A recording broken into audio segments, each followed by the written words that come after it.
I have A plan. আজকে আমাদের সঙ্গে উপস্থিত আছেন গণমাধ্যম ব্যক্তিত্ব ডাক্তার আব্দুল তুষার।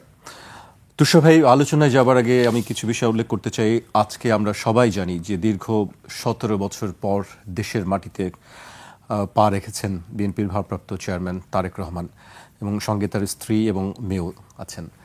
এবং তারেক রহমান দেশে ফিরে যে কাজগুলি করেছেন, সর্বপ্রথম তিনি নেমে বিমানবন্দর থেকে প্রধান উপদেষ্টাকে ফোন করেছেন, কৃতজ্ঞতা প্রকাশ করেছেন। তারপর তার মায়ের জন্য দেশবাসীর কাছে দোয়া প্রার্থনা করেছেন। তারেক রহমান বলেছেন, ৭১-এ দেশের মানুষ যেমন স্বাধীনতা অর্জন করেছিল ২০২৪ সালে, তেমন সর্বস্তরের মানুষ সবাই মিলে এদেশের স্বাধীনতা ও সার্বভৌমত্বকে রক্ষা করেছিল।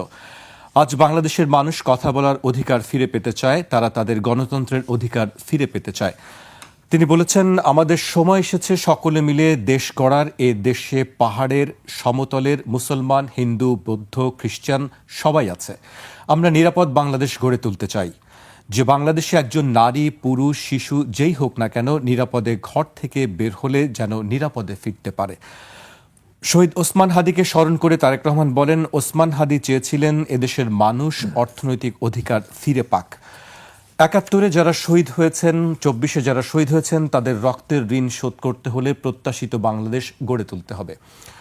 তরুণ প্রজন্মই আগামীতে দেশ গড়ে তুলবে বলেন তিনি। গণতান্ত্রিক, শক্তিশালী, অর্থনৈতিক ভিত্তির উপর দেশকে গড়ে তোলার উপর জোর দেন তিনি পরপর ৩বার বলেন, আমরা দেশের শান্তি চাই।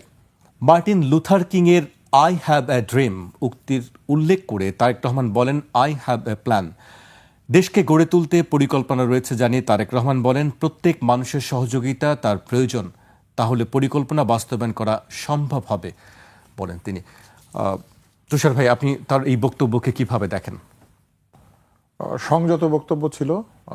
উনি যেটি করেছেন, অধিক আবেগে আক্রান্ত হন নাই, খুবই মেপে কথা বলেছেন, শব্দচয়ন করেছেন পলিটিক্যালি কারেক্ট, ফলে ভালো একটা বক্তৃতা হয়েছে।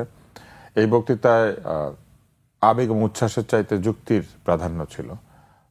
তিনি নিজের ব্যক্তিগত প্রসঙ্গ আনেন নাই, কোনো শোক, কোনো দুঃখ, বেদনা কিচ্ছু বলেন নাই, নিজের কোনো পাওয়া না পাওয়া নিয়ে কথা বলেন নাই। এগুলি খুবই ভালো দিক। একটা বক্তৃতাতে নেতা তার নিজের বিষয়ে তেমন একটা কিছু বলেন নাই।